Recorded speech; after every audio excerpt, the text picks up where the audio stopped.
ወይኔ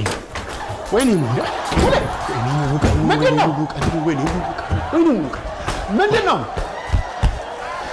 እንኳን አንተ ምንድነው? ምን ያልኩት አለ ብቻ እዚህ የለም በለኝና ምንድነው? እሱ ለምን አትረጋጋም? ምንድነው የጠፋብህ? ግኝቴ ፈጠረ ያይጥና የብረው መርዝ እንደቀል ለመርዝ ነው እንዴ እንደዚህ የምትሆኑ? እና ቁጭ በጣስ ብለን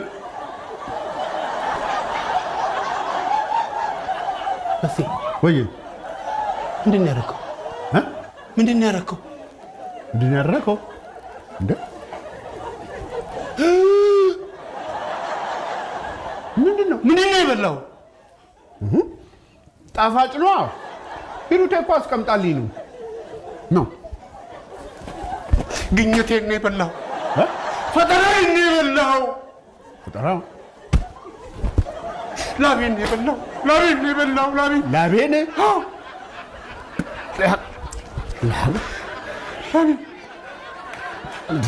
የብላም ላይጥና ለበረሮ ማጥፊያ የሰራሁትን መርዝ ነው የበላው።